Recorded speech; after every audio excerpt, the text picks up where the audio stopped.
రక్తమోడుతూనే ఉంది. శుక్రవారం ప్రార్థనల అనంతరం జరిగిన ఘర్షణలో 80 మందికి పైగా ప్రాణాలు కోల్పోయారు. మాజీ అధ్యక్షుడు మోర్సీ మద్దతుదారులపై సైన్యం విరుచుకుపడుతుండగా ఆందోళనకారులు జరిపిన కాల్పుల్లో 20 మంది సైనికులు గాయపడ్డారు.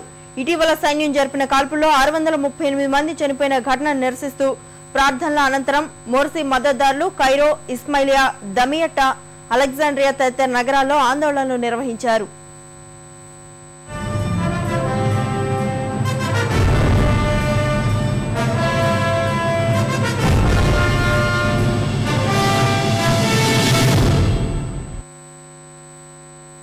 ఎడారి దేశం ఈజిప్ట్ మరోమారు నెత్తురొడింది.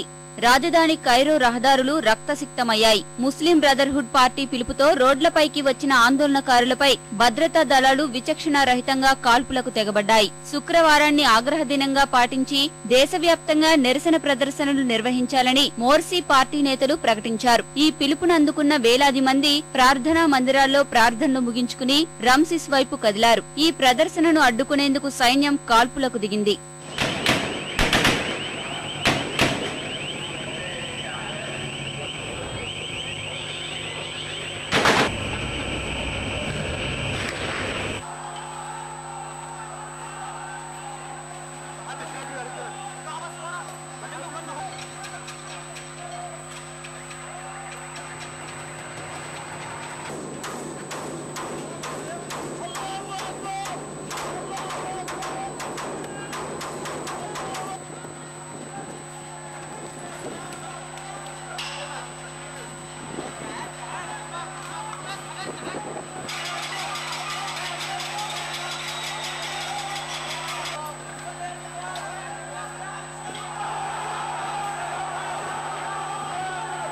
మరోవైపు ఈజిప్టులో ఆత్యయిక స్థితి కొనసాగుతోంది. గురువారం దేశవ్యాప్తంగా సైన్యం కర్ఫ్యూ విధించింది.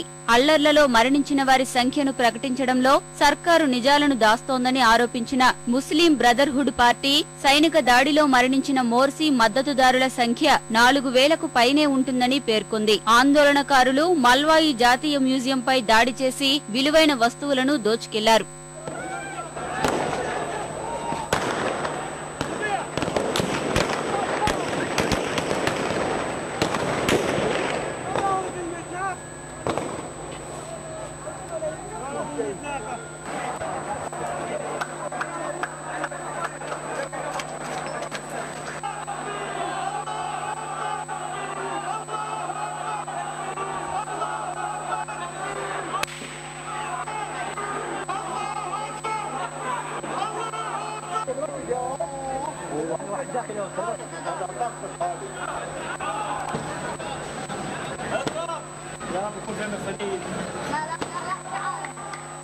ఆందోళనల పేరుతో ప్రభుత్వ ఆస్తులకు నష్టం కలిగించే వారి పట్ల కఠినంగా వ్యవహరిస్తామని తాత్కాలిక అధ్యక్షుడు మన్సూర్ ప్రకటించారు. ఈజిప్టులో వాస్తవ పరిస్థితుల గురించి తెలుసుకోకుండానే అగ్రరాజ్యం ఆరోపణలు చేస్తోందని పేర్కొన్నారు. ఒబామా వ్యాఖ్యలు తమ దేశంలో హింసను ప్రేరేపించేలా ఉన్నాయని మన్సూర్ వ్యాఖ్యానించారు. ఈజిప్టు సేనలతో అమెరికా దళాలు సంయుక్తంగా నిర్వహించాల్సిన సైనిక ప్రదర్శనను నిలిపివేస్తున్నట్లు ఒబామా వెల్లడించారు. ప్రపంచ దేశాలన్నీ ఈజిప్టులో సైనికుల దాష్టీకాన్ని ఖండిస్తున్నాయి.